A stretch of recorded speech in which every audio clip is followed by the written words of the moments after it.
Hey everybody, welcome back to an ANZBL Grand Final special. Today I'm here with PP Power from the Cairns Comets to talk about them in the Grand Final. How are you doing, mate? Um, yeah, being in the grand final, we're pretty stoked. I think a lot of people will say we're expected to be there, but yeah, we've always had a strong team and then always found a way to not make finals. So yeah, we're pretty happy with putting the hard work this season, and yeah, we're hoping to come away with the win. Mm. Well, you did really well through the season, finishing first. Kind of, I use the word lucky a lot, but really, it's not so much luck. It's just the way things panned out, which I guess is the definition of luck sometimes. But yourself and Badgers, who you're playing in the grand final, finished on the same points, but on the head-to-head, because you beat them earlier in the season, you guys finished first. So, I guess it's a little bit of fate that you get to play them again now. Even after you beat them in the upper bracket final in the first week, 4-1, which seemed like a fairly convincing drubbing on paper. Uh, but feel after watching them play last week against the Centurions and how that went the distance, I don't know. I think that they might give you a run for the money. What are you looking for, and what's the feeling in the team leading into the grand final that will hopefully give you an edge to win? Um, I think the we've had we've had enough experience where we've played against them and we've scrimmed on them earlier in the season that we can draw on that experience and learn their ticks and tells with their strats and what they like to do. Obviously, they're very notorious for the group and push, the Yeah, five man death ball into something and is it force the fight on you.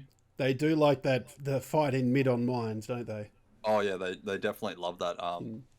I'm not too sure how when this will be aired, but it'll yeah, the draft will be interesting when I had a bit of experience outside of water tanks doing drafts, and hopefully I can get us on some favorable maps where we feel comfortable and maybe put them in a tough spot. So what would you feel that like say we're talking about the drafting now? What's the first map that you would ban away for the Badgers? Um, I think we're fairly comfortable on a lot of maps, so I think we're getting rid of the coin flip maps. Like, um, probably the biggest one will be mines. We don't want to play mines.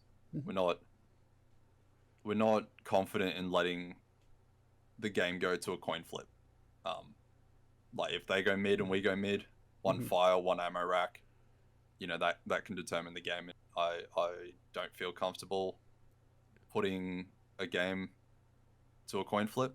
Mm-hmm. Um, yeah, aside that, I think just maps where we can not give away free kills so easily, or let maps where they can't push unpunished. I think is probably the biggest one. Is we have a very strong sense of macro play, Mm-hmm. um, and developing crossfires and making sure that everything that they do goes is punished for. Yeah. Yeah, the tactics of tank. We were talking a little bit about this before we went to air, and that's one of the things about the 5v5 format over the 15v15 format is it's a lot more tactical. You have to use those crossfires, and the Badgers do like the brawl.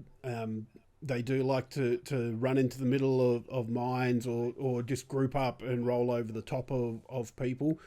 Um, and I think you're right, taking away that advantage that they have in that, and maybe it's some of the smaller maps that more favour that. Then that will be key, I think, in taking the Badgers down and getting that ANZBL championship there. But of course, that's not the only thing on the line. As well, there's a possible promotion to ANZPL. Is that an extra? What's the right word? Extra goal, I guess, when it comes to putting it. Is that in the back of your mind when you're thinking about possibly winning, or is it just a focus on winning first?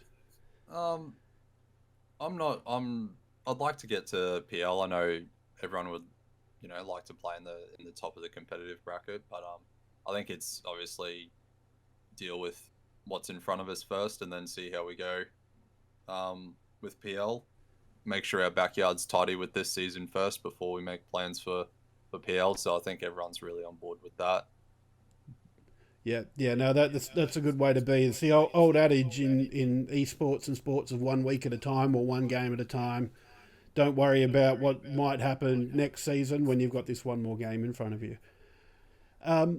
One thing that I would like to ask, because you're playing just before the consolidation final of the ANZPL this Friday, does that switch of night affect your preparations in any way? I mean, you pretty much have a week off by the time you get into. Well, you've already had the week off by going straight into the grand final, and then a bit more time waiting for Friday to roll around.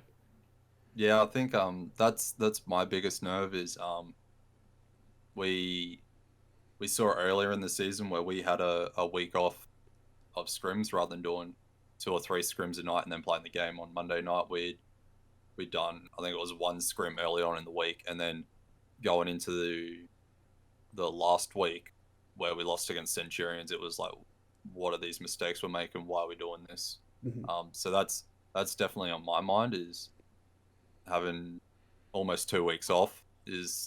Are we prepared for this? So we're really trying to hammer home the amount of time that we can put in scrimming and making sure that we're up to scratch on our team play as well. But yeah, I think we should be all right. Well, that's the good thing about the finals, because we moved to a best of 7 format rather than a best of 5, so you do get that extra little bit to turn it round. Maybe you'll do it in 4 or 5 games like you did against the Badgers in the upper bracket final. Or maybe it'll go the distance like the Badgers game against the Centurions last week. But either way, congratulations on making it to the finals, and best of luck come Friday night. Yeah, thank you. We'll definitely see how we go. Friday night, I think I'll make sure the boys aren't on the drinks too early, and we'll make sure we drink afterwards.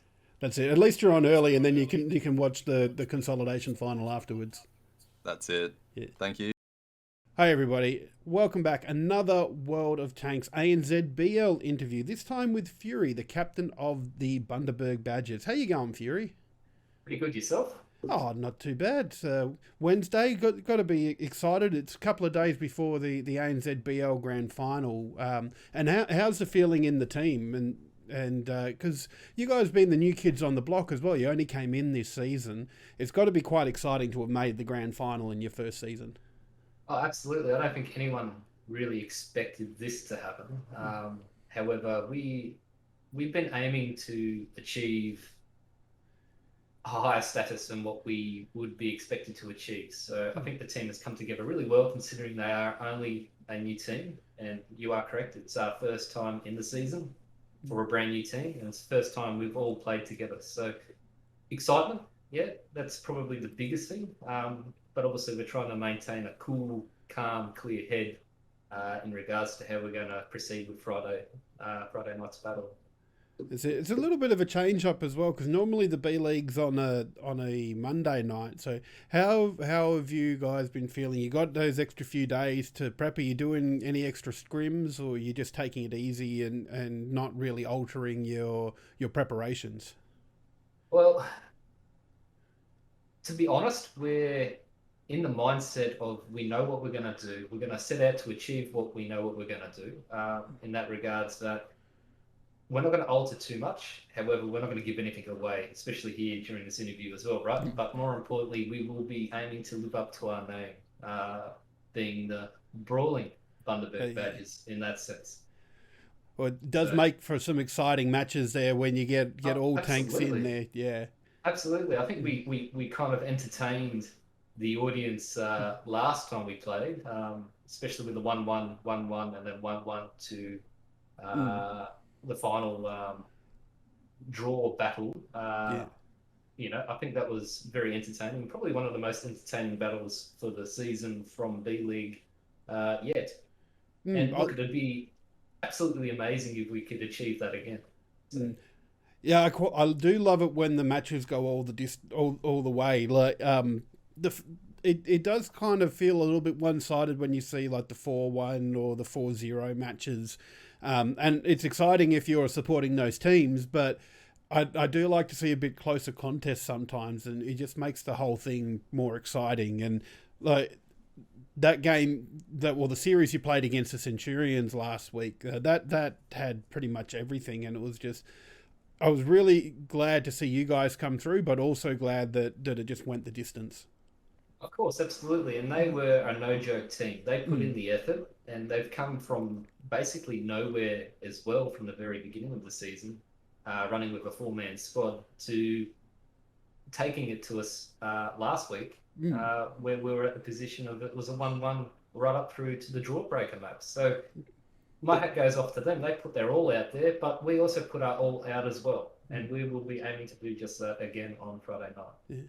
You know, I'd almost forgotten about that, you just mentioning it there, because I do remember now in the first round, the Centurions did play with 4 players, and yeah, while they did have some shining lights there, guns in the game just matter so much, and playing with a player down is just always going to put you behind the 8 ball. You're on the back foot. Yeah, that's it. Literally on the back foot. This is a 5v5 battle environment. You haven't got time for the mistakes. As soon as you lose that one tank, all of a sudden it's an overmatch. So, and if the other team or whoever's got the advantage of the overmatch is willing to take that overmatch, you can win that game within seconds. So, 5v5, very fast paced. And it just makes it all that more impressive that they made it to the finals in the end after losing a game that way in the first round. But let's talk more about you guys, because like I said, you finished the season 4 wins and 1 loss, and the only loss came against the Comets, who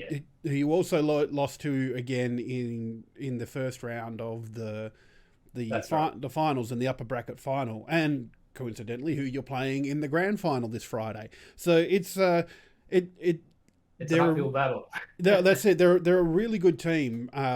You can understand this, and everyone needs to understand this. They are a team which has been around since the very beginning of the ANZBL. They've had 3 seasons. Not just BL, but PL as well. They played season 1 in the PL as a team. I'm not sure how many players came across.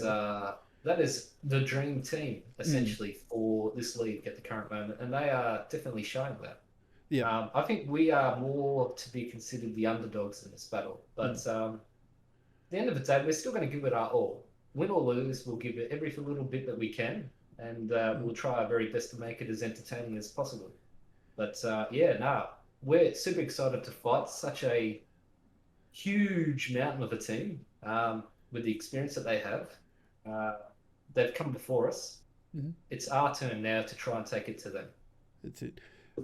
Just something that's come up on Question Without Notice sort of thing here, but like when you scrim, you'll scrim against other teams, but do you arrange like a scratch match with your opponents, or is that kind of a little bit of a faux pas and you kind of avoid it in the lead up to the grand final? For us not to do that. Yeah. Everyone in the league so far has had that suggestion made to them. It's probably not the best idea to do that. Even when we do scrims, we don't run the strats, if we're going to call it strats. We don't run the exact strats that we're going to play with. We focus on tearing down certain parts of those strats, and we focus purely on those little aspects of it to try and find weaknesses in them and trying to perfect certain plays within that strat. So we've never played a scrim where what we've done in the scrim is what we've done in the actual battle. No. That would be, in my opinion, silly to give away what you're planning to do. And it does make sense. You know, it was just one of those things that sort of popped in my head and I wonder if they did that. But yeah, it makes sense. Like, you don't want to be doing even like one or 2 scrims against the team you're going to be playing in the grand final, especially when you've got these other teams that could possibly be filling in for you for scrim against as well. Absolutely. One thing I did notice, I was going through some stats on the Fantasy League page, and I've noticed 3 of your players played 100% of the game. So that's some pretty good consistency that you had. That was Bad Boy Bubbles, Spencer 2018, and Snozzle. So that's some quite good consistency you got going on there. Oh, absolutely. Now, I'm very fortunate to be the captain of this team. And not only that, but we have some extremely good team players within this team, yeah? So those three that you just mentioned, I don't care what their statistics are in the game itself, but as a member of a team, 100% perfect. You can't argue with that. We've got players in here which can do just about a little bit of everything. Mhm. We've got people which are purely heavy tank players in the normal game, which are stepping up and playing medium tanks within this environment.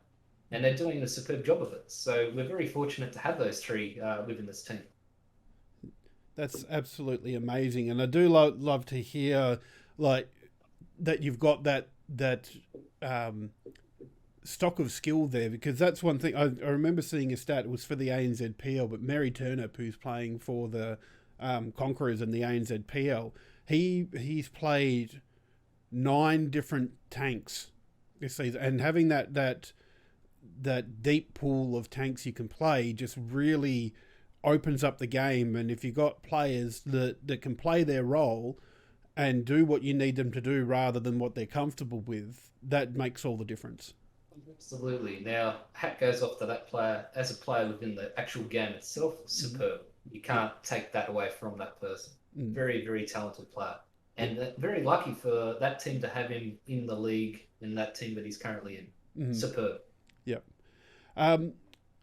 But yeah, so coming up this Friday, is it... I asked this question of PP Power as well, but has it altered your sort of preparation or thrown things out of whack playing on the Friday night instead of the Monday night? Not at all. We're prepared to give it our all.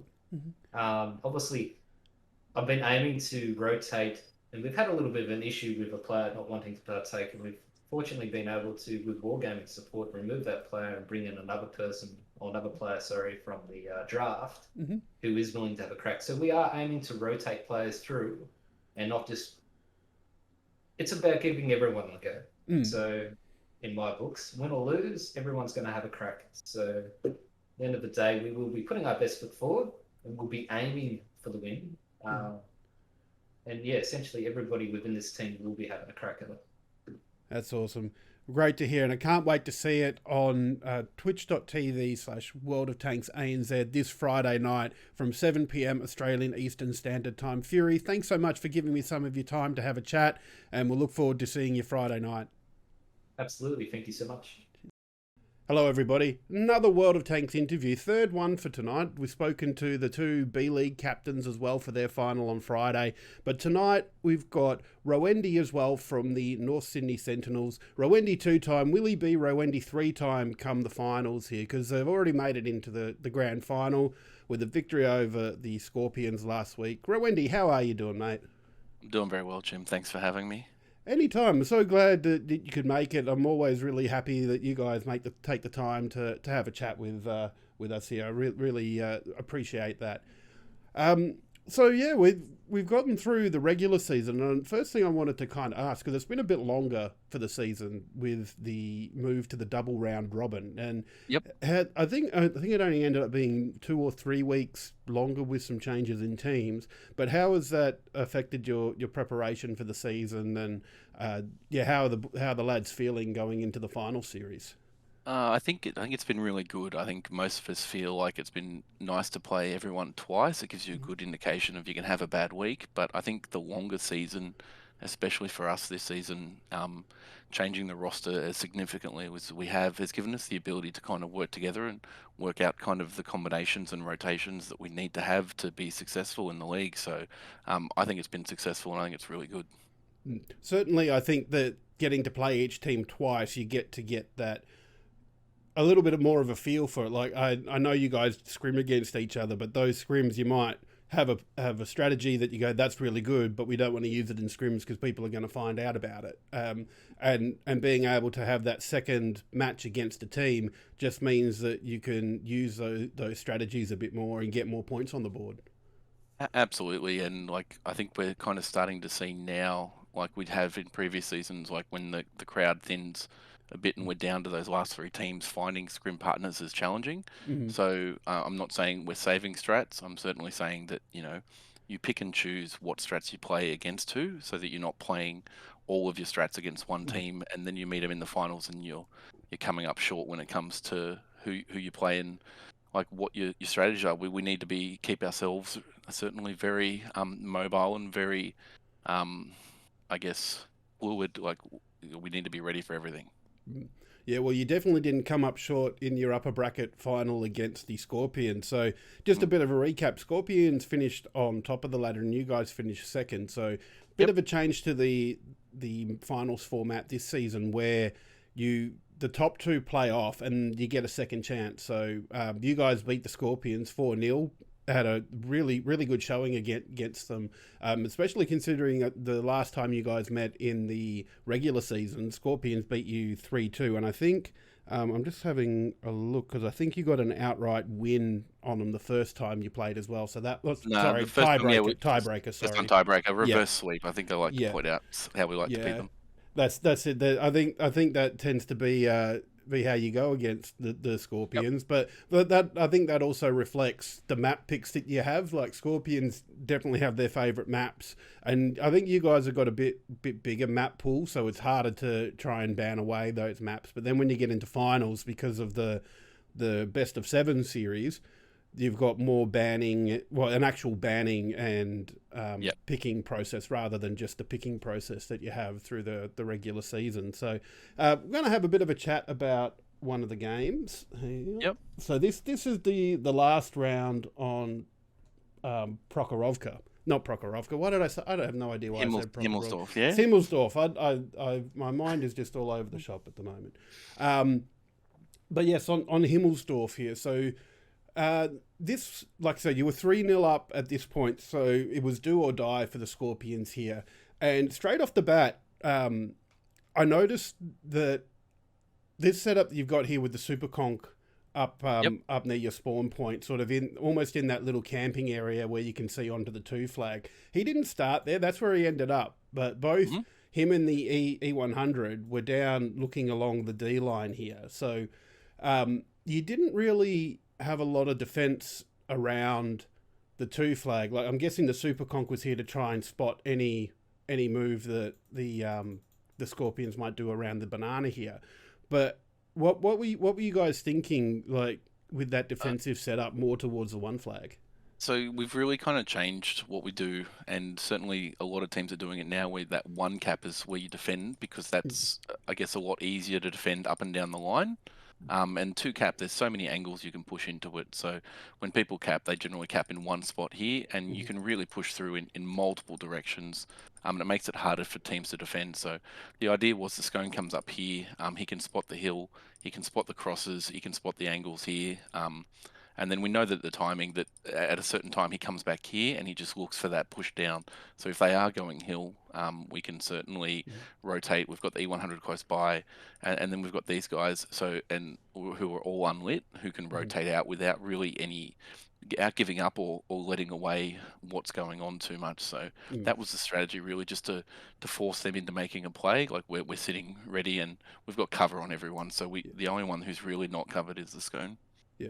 And to my eyes as well, like sending this IS4 so deep as well, like I think when I've seen this played before, the IS4 sort of maybe holds back around the building in E1 there, or maybe around F1 here. But sending him so deep really sort of said that you were expecting the Scorpions to push through the south area to the 1 flag. And it did end up turning out that way. I don't think you got vision onto the E100s or the other IS4 down here, but definitely you saw Napa in his IS4 and JT in the 113. So and as well as they got vision on your 2 guys here too. But yes. I mean, Rainbow here, that's the hold down position. You're just there to try and get that vision, and there's that nice little convenient pile of rocks to hide behind. Yep.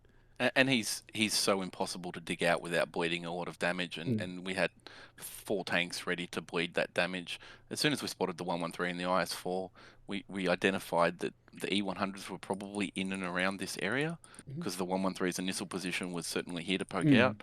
He's not doing that without cover. You know that the E100 is going to be around here.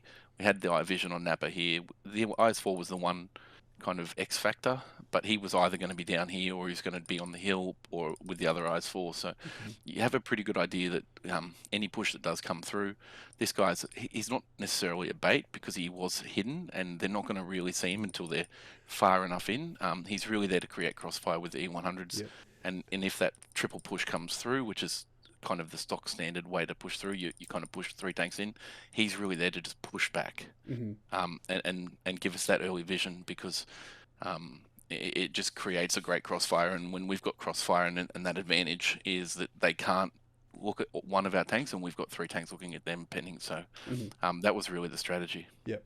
So a little bit further on, so I know the Scorps IS4 did get spotted a little bit when your IS4 was still back behind the building a bit. So I'm guessing they probably got a little bit of information as soon as that tank started lighting up, because the E100 I don't think quite had the vision down here, but I think they could sort of work out there was something there. But I quite like this play, and coming in as a bit of a layman for tanks, I sort of saw this as where it sort of started to go wrong for the Scorpions a bit, because I felt like with Napa rotating around to the inside of the courtyard here, he got out around there unspotted.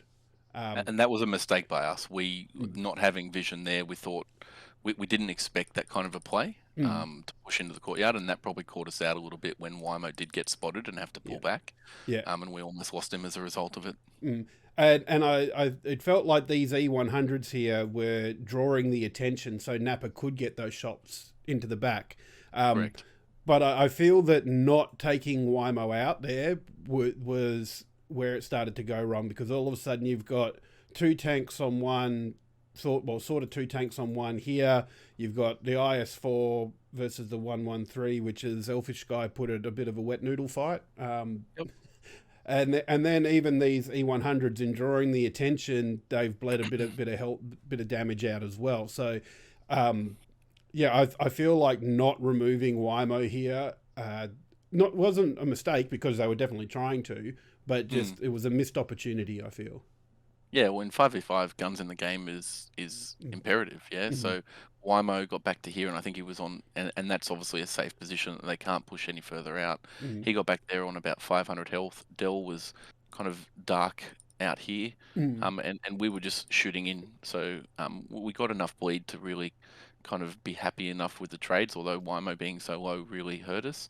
And then they really just made a mistake when they pushed the IS4 here, and we got the scone back in unlit, and he pushed through, and it created a 1v1 that an IS4's never going to win.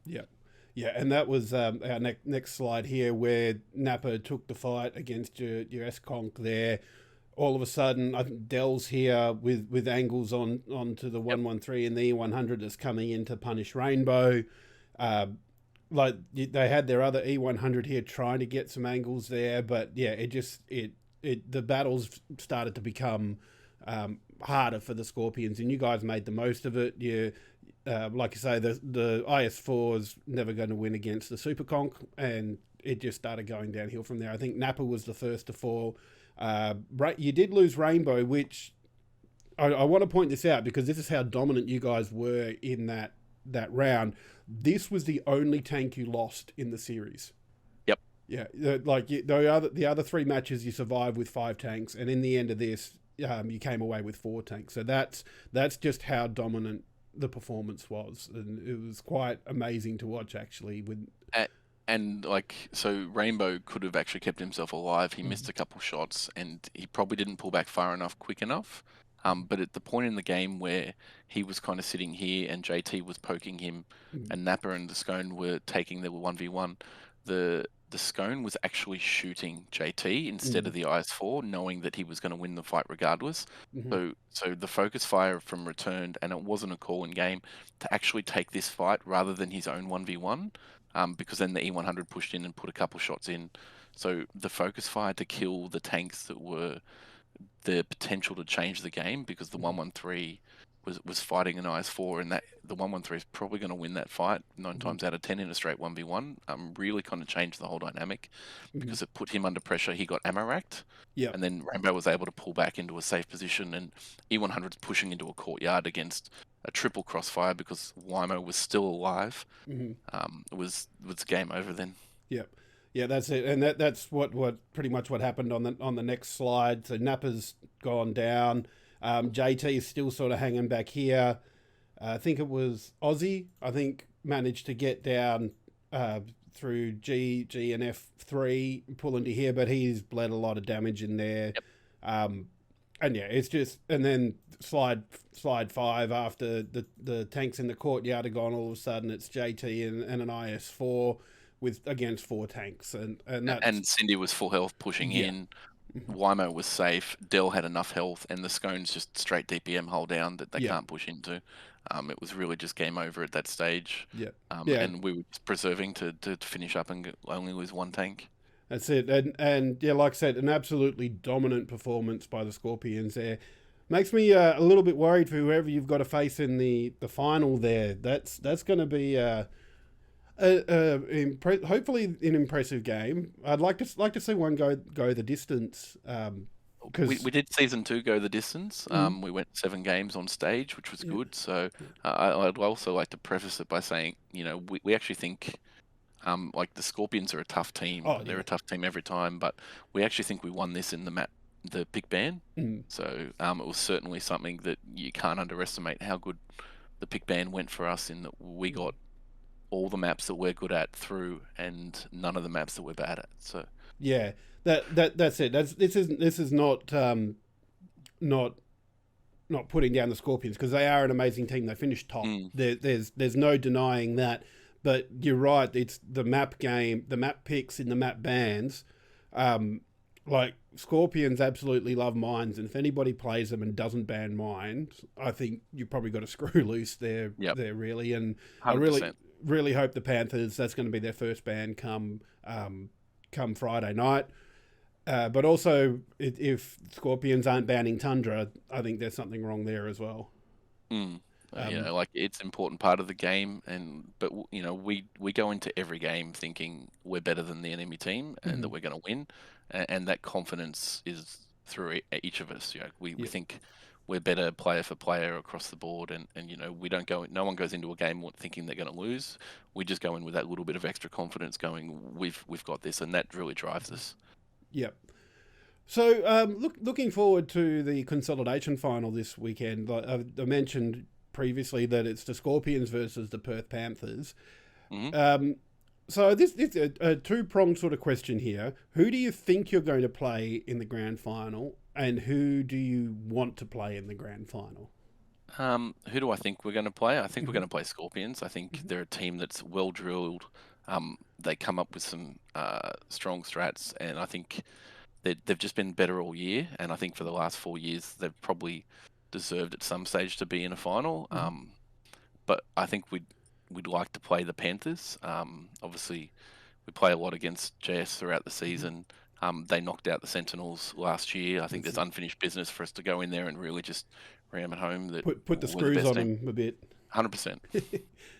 Yeah, no, I must admit I was a little bit excited when that happened last season. I've been a Perth boy, Perth Panthers fan. Like I try not to get biased about it, but I do. It creeps in. It happens. But like you can't deny the dominance that you guys have had. Like you won the first 2 ANZPL Grand Finals.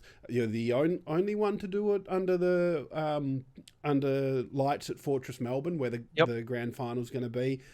And look, I think that experience is going to be really, really positive for you guys, because a LAN final is so totally different to just sitting in your room playing it there.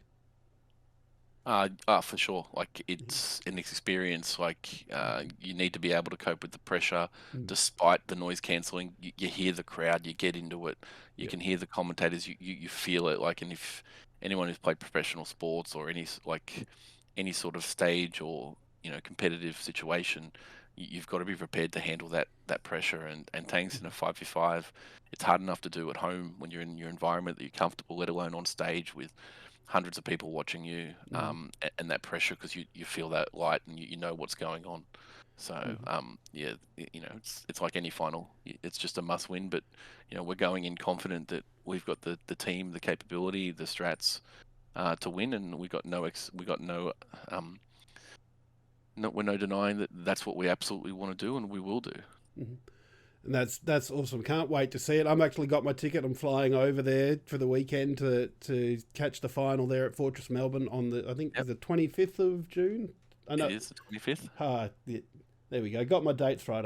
I can do that. And tickets are available for anybody that wants to come and watch. If you just want to watch, it's a free ticket. It's just a ticketed event, so you can just go and grab your free ticket. There are a couple of different packages there, and I believe some of the funds are going towards Game on Cancer as well. So a bit of fundraising there for a good cause too. Yeah, and it honestly, it's you can't just look at it like a gaming get together. It is so much fun. Wargaming put on a great night, and Fortress do an amazing job. It's an awesome venue, so it's actually a really fun night. And I know the last time we were there, it was just an awesome night for everyone.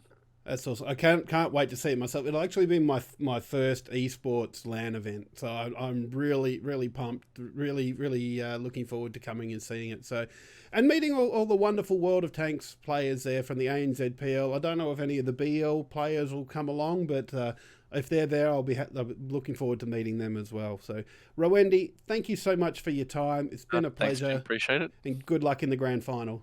Thanks. I don't think we need it, but I'm looking forward to it regardless. Thank you so much to PP Power, Fury and Rowendy for taking their time for those interviews for World of Tanks. It's such a great feel talking to them. And Natty, hello to you as well. Hello, you made it home quick, straight. I did. It was just quick as a flash. I did it. No. For those that have stuck around after the weekly show, I have not teleported home super quick. We've actually started pre-recording the Nuts and Bolts show just to try something different to see how it works for us and as presenters, and also because I've the last few weeks that we've been doing it's felt a bit rushed for me going from the weekly show to Nuts and Bolts. So we're just trying something different, see if it works. Please let us know if it does. We're always keen to know what we're doing is working for everybody. But yeah, so we're just trying the pre-recorded for now. Perfect. I am doing exceptionally well. I really like that it's I'm going to break the fourth wall. It's earlier in the day. Yeah. So I don't feel like my brain is quite so fried. That's it. Yeah. Yeah, that's also a benefit of pre-recording as well, and it also lets us we had we mentioned it before. We had a really good pre-show where we could talk about things and discuss what we were going to say, and that always helps to make sure that we've got what we wanted. So, but let's get into it because we've got a bit to talk about, and we're already a fair way into the show with these interviews. So let's get into some World of Tanks news. So we've had the ANZPL and BL. Well, the BL's had a week off actually because normally they play on Mondays, but because they're heading into the grand final, they've moved it to the Friday night, so it's being played with the PL consolidation final that's happening. So we don't have any B League news this week, but we do have the results from last week's upper bracket and lower bracket final. So it was a little bit of a whitewash, really. There was some very dominant displays that happened there. So North Sydney Sentinels beat the South Sydney Scorpions 4-0, and that put them straight into the grand final game. And in the lower bracket, Perth Panthers beat the Christchurch Conquerors 4-0, ending the Conquerors' season. Unfortunately, they started off so well with those wins, and having picked up the players from the old Melbourne Matildas, I thought that they would go pretty deep into the season, but unfortunately, they didn't make it here. They did have a couple of good strats. They almost got a cap win in one of their games against the Panthers on Tundra, which was quite exciting, but Panthers got milliseconds to go, got a reset shot in. But that's good news for you, I should say. Your Perth Panthers making it through. It is, but I got a soft spot for the Conquerors as well. So it was a little bit little bit sad to like. Don't get me wrong, I'm glad the Panthers won, but I would have liked to see the Conquerors take maybe a game or two as well and make it a bit exciting there. But look, if they can keep hold of that roster, it just makes me excited for next season as well. Yeah. So those are the results. We can have a look at the playoffs bracket now. So as you can see, with the Sentinels beating the Scorpions in the upper bracket final, they now head straight into the grand final at Fortress Melbourne on the 25th of June. Super excited for that. I've got my tickets booked, and last Friday the tickets became available for the event at Fortress Melbourne, so I've got that as well. Excellent. Doesn't actually cost anything if you want to go. It's just a ticketed event, so you can go to the World of Tanks page and get your tickets for that. They do have other options there because they've partnered with Game on Cancer to do some things, so I think a portion of that is going to like if you buy a ticket, I think that the most expensive was like $23 and you get some drinks included, and part of that goes to Game on Cancer as well. So that's cool. Very, very well talking about, but that was a little bit of a tangent. Sentinels in the grand final there, and with the Panthers win in the lower bracket, they will now play the Scorpions this Friday to see who goes to play the Sentinels there. I'm really kind of hoping the Panthers can sneak through again, but geez, the Scorpions are tough, and coming off that 4-0 loss, they were going to be out for blood, especially like I feel bad bringing it up because I don't want to bring it up, but I'm going to because you're going to. I'm going to anyway. In the first game of the Sentinel Scorpions series, they flipped one of their tanks. They just took a corner too hard, and a tank ended up on its roof. Oh no! And just straight away they were down a tank, and I feel like they got a little bit tilted after that. And I appreciate the pun there. Tilted. Yeah, tilted. Actually, there was no pun attempted, but unintentional puns are always the best puns. But yeah, it was unlucky, and you hate to see it. But yeah, I think that kind of tilted them for the rest of the series, unfortunately. Yeah. Not taking anything away from the Sentinels. They are such a good team, and there's a reason that they're 2-time champions already. And this has only been going. This is season 4, so. But I think the Scorpions will be out for a bit of blood come this, and we might see a 4-0 the other way now. But either way, if the Panthers can make it, might be revenge for the Sentinels come grand final time, because last year the Panthers beat the Sentinels in a different format for finals, but it still put the Panthers through to the grand final as well. So the Sentinels will definitely be aware of that coming up. So this Friday though, we have the ANZ B League Grand Final between the Cairns Comets and the Bundaberg Badgers. So Comets, definitely a team that are up there, but Badgers being the new kids on the block this season, it's exciting to see them make it into a grand final. Yeah, I've been following them along quite closely. You know, I'm partial to the Badgers. So it's really, really cool to see that they have gone through to the finals. Yeah, so super keen to see that. And they have picked up the moniker the Brawling Badgers because they do like a bit of a brawl. They roll around in a pack and just will dump, and their focus fire is really good. But the Comets as a whole package, they are definitely a team to be watching. And with a possible promotion up for grabs, we could see one of these teams in the ANZPL next season. That's so exciting. I really love the relegation. We spoke about it before, but it just adds that extra something for the B League teams and for the A League teams as well to make sure they're on their best and playing their best. That's it. So that's a bit of. I figure we've been talking about tanks for long enough now. Like with the interviews, I think the interviews came in at about 40 minutes. So we've got plenty of tank stuff to talk about this week. Let's switch gears a bit and let's head over to some League of Legends stuff. So recently we had the MSI. RNG ended up beating T1 to take that out, but there's been some numbers come out about the viewing statistics, and particularly centered around most watched teams. Yeah, this was a really interesting article. I was so happy when it came up on my feed. If anybody likes to check out this kind of stuff, esports charts is a good place to go. They do have lots of cool data there for you to pile through, and they graph it out beautifully. So what we were focusing on with these charts was looking at what teams got the highest viewership numbers, but they did have some overall stats in there as well, which I thought was cool for MSI. Yeah, seeing that there was the peak concurrent viewers of 2.2 million. That's an incredible amount of people watching. And yeah, that was the grand final, so it's the match that people want to see. But it's like, if you think in terms of eyes on it, it's super huge. Yeah, I was wondering whether the change in time zone was going to make a difference, just because it was more Asia-focused time zone rather than Europe or NA. And it was really interesting to still see they did pull through large numbers again. I think picking up a bit more of that Asia audience rather than, us needing to be up at 3 or 4 in the morning. Yeah. It was the poor Americans that were having to deal with that this time around. I must admit, I did like that. Like one of the first nights MSI was on, I sat there and I went, I've got the alert on Twitch. Oh, they're live. Let's go watch.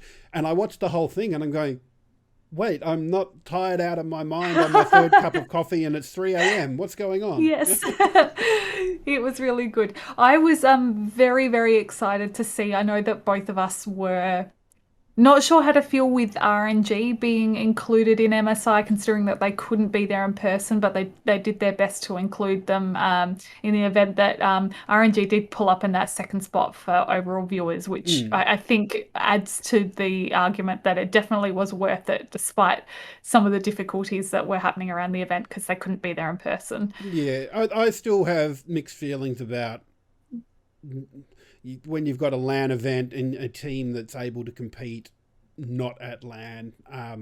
But yeah, they were the eventual winners and second most watched team. It was pretty cool. And you can see their T1, who were the grand finalists as well, had average viewers of 885,000 people, followed by RNG with 730,000 viewers. Those average numbers, viewers. Yeah. those numbers are so huge, and I expect the next OCE team at Worlds to crack those numbers. Okay, so Hell yeah. everybody needs to tell a friend, have watch parties. We've got to get those rookie numbers up. That's it. Yeah, and very, very much so. And look, I'm glad you mentioned the LCO because I was a little bit caught unawares that LCO started again this week. Like, MSI has just finished and LCO is back again.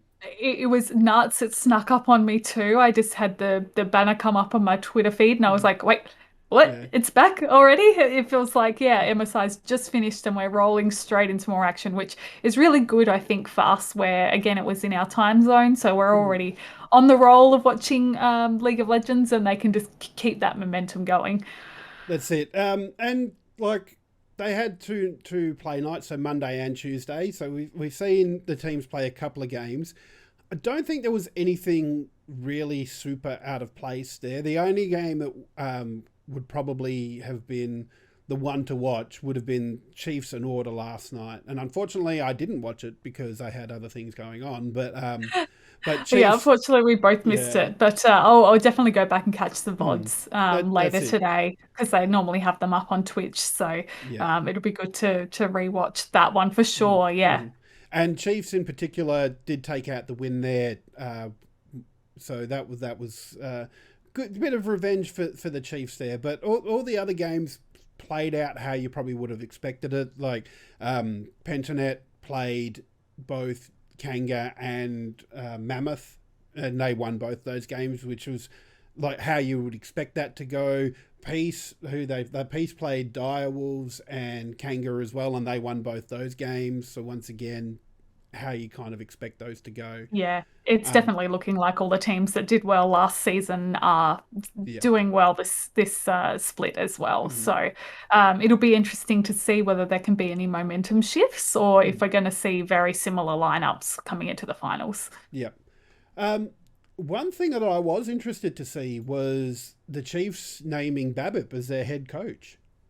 Yeah, so for anybody who doesn't remember Babip, he was on the legacy team that went to Worlds, or was it MSI? Worlds. No, it was Worlds. Yeah. I think so. Oh my goodness, Yeah, it was only been a little while. Yeah, Peace went to Worlds, Pentanet went to MSI. Yeah, and Legacy I think was MSI. Oh, Legacy, yeah. Yeah. So yeah, it's interesting seeing Babip, who was one of the players that played with Legacy and then got picked up by one of the NA teams when we had the shuffle with the OPL closure and then LCO starting up again. But it's great that he's found a position in that coach role, and hopefully that works out really well for him and the team. And I do love seeing the guys that come back. Like they go over and they try to make it in the international stages. And I do like seeing when they come back and get involved in the local teams as well. Yeah. Oh, you've just got to believe that amount of international experience is just only of benefit to somebody who's then in a leadership position for a team.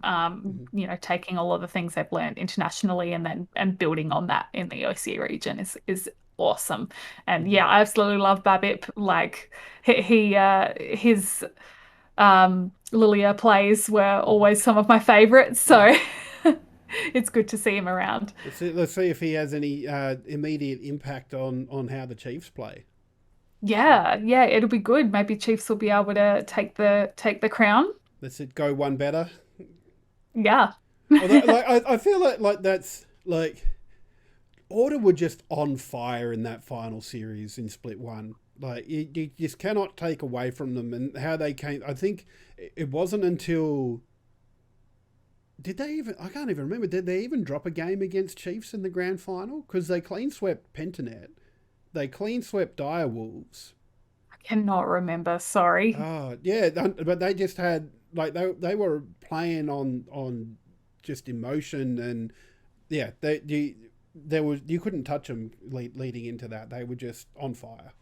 Yeah, absolutely. So yeah, fingers crossed. I love hearing about moves like this. I think it's going to create a more competitive season for the Chiefs, and we'll see how that goes for them. Let's see.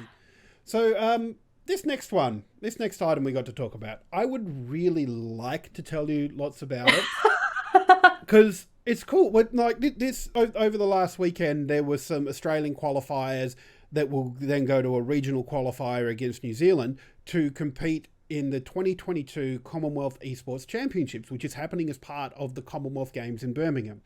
And like I see this as a huge thing because it's like it things like the Olympics, they may be flagging, but they're still seen as a premier sporting event, and getting esports included in that. And we're not talking about the stuff that's happened at the Olympics before, where it's just like electronic versions of sports that are already at the Olympics. Now we're talking about things like Dota and Rocket League being represented in this.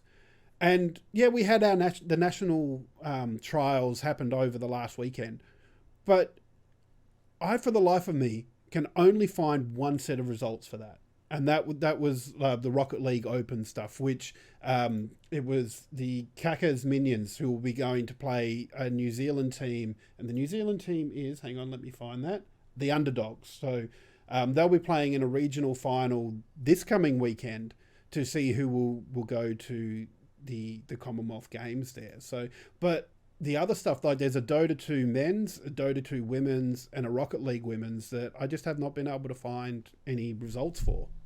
Yeah, I've been really, really thankful that the Australian Esports Association has been broadcasting the Rocket League events that have been happening. So if anybody is interested, they can go check that out on Twitch. And I'm hoping that they are broadcasting the regionals this weekend as well. But we just don't have that information at hand at the moment, which is, it's a bit frustrating because this is kind of a big deal. They're looking at really this being the trial run to see if esports events will be held permanently as part of a fixture of the Commonwealth Games.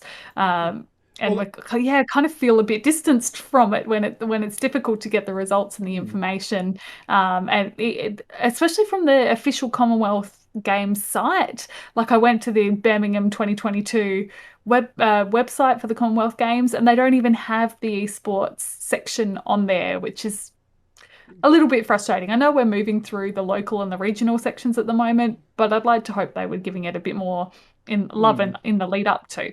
That's right, and it did get a bit of coverage on the Gold Coast 7 News there, which is it's nice that it's getting that. But I feel like this is only getting coverage because it's part of the Commonwealth Games, and it's just sort of ancillary to Commonwealth Games coverage.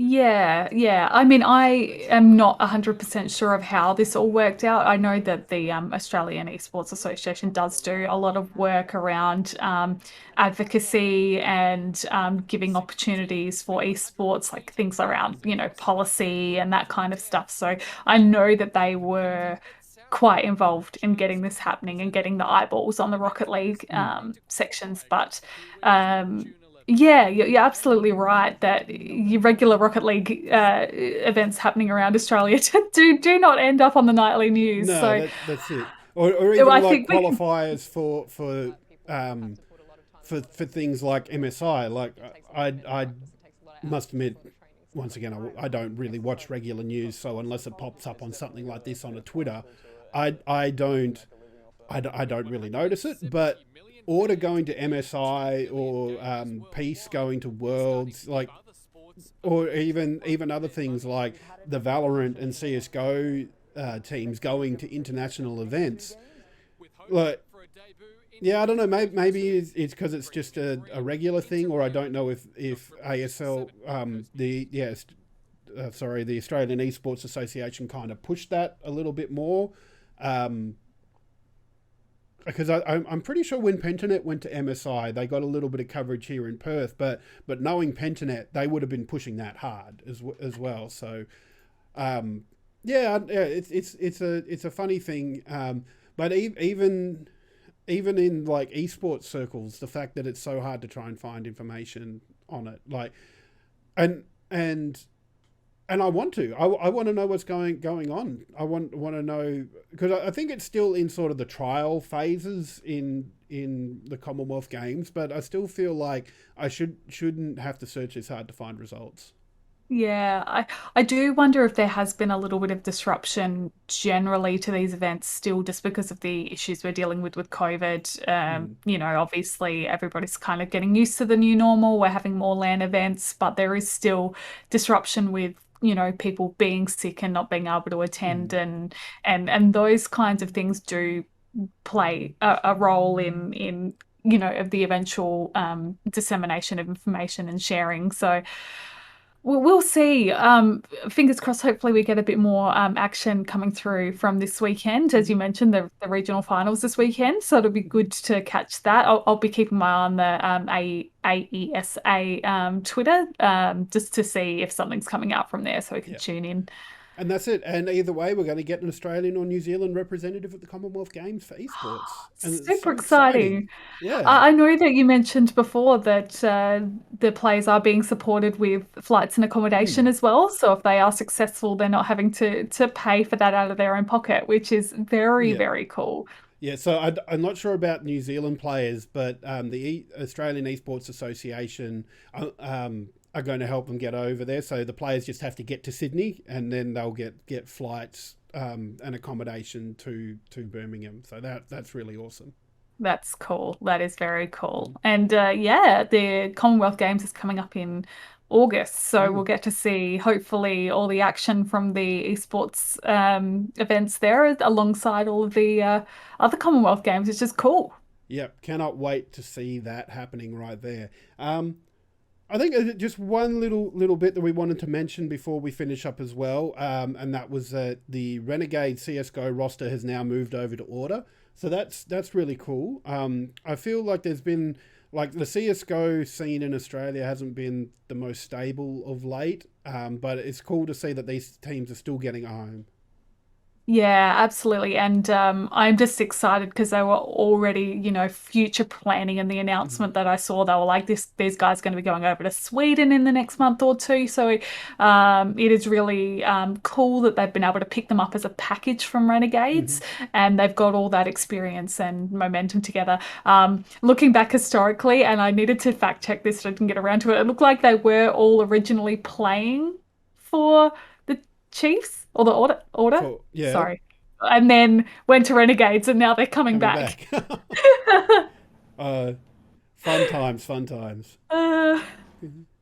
But yes, but thanks everybody for watching. We're going to finish it up there.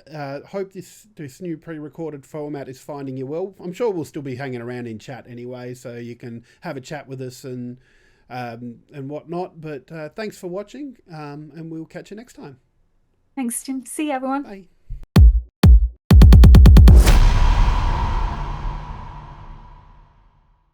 Thank you so much for stopping by to watch this video. If you like what you've seen, why not check out this video here? Or if you really like us, drop us a subscribe. And don't forget to like and comment as well. Thanks, and we'll see you next time.